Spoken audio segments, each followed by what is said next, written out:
Earthing রডের সংযোগটা কই রাখছেন? ভিতরে মেন সুইচে? মেন সুইচে কিন্তু রাখা যাবে না, মেন সুইচে রাখলে তো বিল বেশি আসবে, সেটা তো ঠিক আছে। হ্যাঁ রে বেটা, ডিজিটাল মিটারের ক্ষেত্রে আর্থিং রডের সংযোগ যদি মেন সুইচে থাকে তাহলে তো বিল বেশি আসবে। হ্যাঁ, এর লিগে তো তোমার বিল বেশি আসে, আর তোমরা শুধু শুধু মিটার পরিবর্তন করতেছ। তুমি তো যে আর্থিং রডের সংযোগ মেন সুইচে দিছ না, এর জন্যই বিল বেশি আসতেছে। এই মিটার পরিবর্তন করলে লাভ হবে না তো। আমি এটা লাগাই দিয়ে যাবো, নতুন আরেকটা লাগাবো, কোনো লাভ হবে না। আর্থিং রডের সংযোগ মেন সুইচ থেকে খুলতে হবে। কিছু নাই।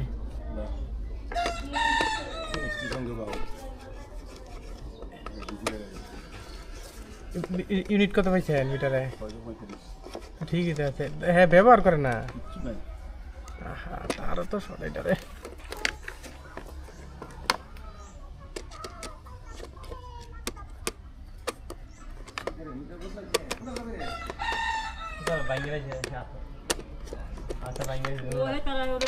কাম করছে পানি লাগে লেগে বাইঙ্গা ধুয়ে দিছি।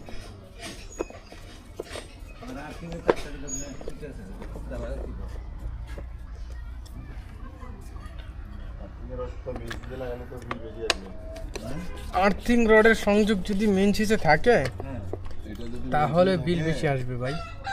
বিল বেশি আসবে, এটা দিতে হবে এই যে ওই আর্থিং এটার সাথে সাদা তারের সাথে। এটা লাগে রাও নাকি? হ্যাঁ হ্যাঁ হ্যাঁ এটা যদি লাগে মন চারটে সুইচ পুরো দা সুইচ এটা লাগা মন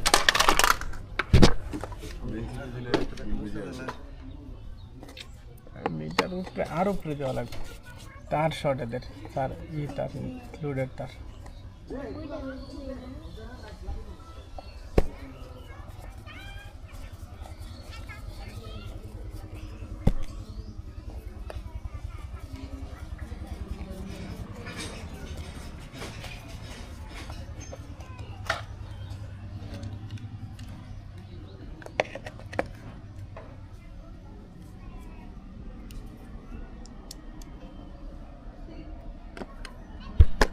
তাহলে আপনাদের বিল তো মনে হয় অনেক দিন ধরে বেশি আসে না কি?